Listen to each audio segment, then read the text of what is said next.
The GameCube's clock is ticking, and we're starting to see the effects. The harsh reality about this hobby is that everything we collect and cherish has an expiration date. There are a ton of steps you can take to ensure the longevity of your collection, like cleaning your cartridges. Check out some of those videos if you haven't already. But what are we to do against the indomitable march of time? I mean, all technology reaches obsolescence at some point, and on top of that, if it doesn't have the proper upkeep, it will inevitably break down and stop working. One of our biggest goals at Nostalgic Video Games isn't just getting games into people's hands, it's preserving them and preserving the systems that they play on. Every single console we get in, we open up, clean out, refurbish if necessary, and test to make sure that it is working. Yeah, things slip through the cracks because in the end, some of these consoles are 30 plus years old, or were just manufactured poorly in the first place. But you can always fix a system.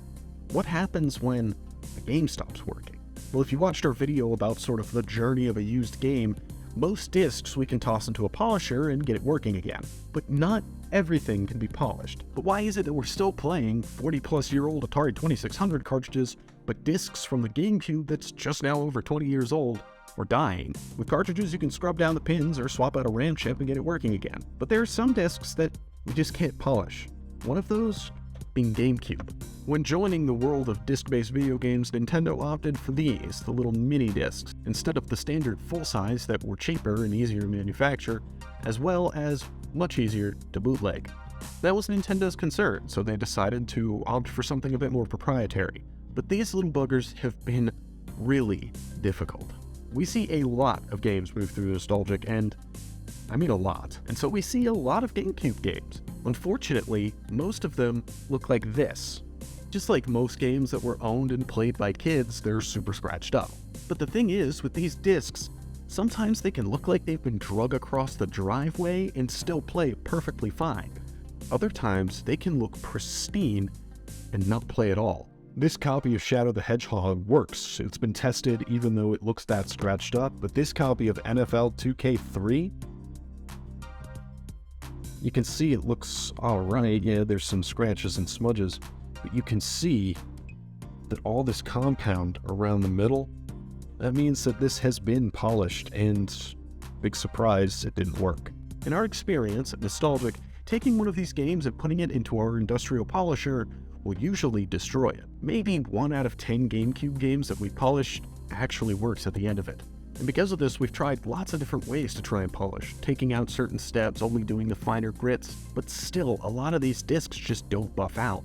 The working theory we've got at Nostalgic is that these just don't have quite as many layers of data, and when you polish it up, you are removing material, and by the end of the polishing procedure, you've wiped too much off that it just can't play anymore. The most games that we get at Nostalgic, we just throw in our polisher, get looking good, and throw out for sale. But with GameCube games, we test every single one of them because if we don't have to polish it, we won't. So at the end of the day, it isn't your system that is a ticking time bomb, it's the games. And the best thing that you can do to preserve it is to make sure you take care of your games. If you're like me as a kid, you had just stacks and stacks of loose discs around the TV and entertainment center that your parents always yelled at you about, and yeah, it ruins games. I mean, we can even see the effect of this in prices of GameCube games as well. As with all video games, when a console reaches a certain point, that the people who were kids when it came out and that grew up with the console are now adults, now have access to adult money, and can buy back their childhoods. We've experienced a lot of that with PS1 and N64, but now we're really experiencing it with GameCube. People from my generation love the GameCube and want to get another system. They want to get back the games they had growing up, which at some point they either sold or stopped working for them. The problem there being that it's hard to find ones that are still working, and these games are super desirable. On top of that, the GameCube just didn't sell as well as you might think, so games can be harder to find. That leads to games like Pokemon Box, Chibi Robo, Pokemon Coliseum. All of these games are bonkers expensive, and that's just because it's the perfect storm of very low supply and very high demand. So I beg you, if you have GameCube games, take care of them. Make sure they see a full, happy life. Playing them in your console isn't going to hurt them. The laser can't scratch the disc. But don't take your console and throw it around and move it when you have a disc in there. And please, for the love of God, at the end of your play session, put the disc back in the case. Let me know down in the comments if you've ever had a game that is pretty desirable, but just doesn't play for you anymore. One of my favorite games growing up was Baldur's Gate Dark Alliance, and I had that on the Gamecube, and it was scratched just at this perfect point that at the very last level, just before the boss fight, it would stop reading. That was frustrating. Thanks for watching. I beg you, I implore you to please take care of your games, take care of your consoles, and make sure that these things get to see a long, happy life. Working at Nostalgic, so many people come in and just, you can see their eyes light up when they see something from their childhood.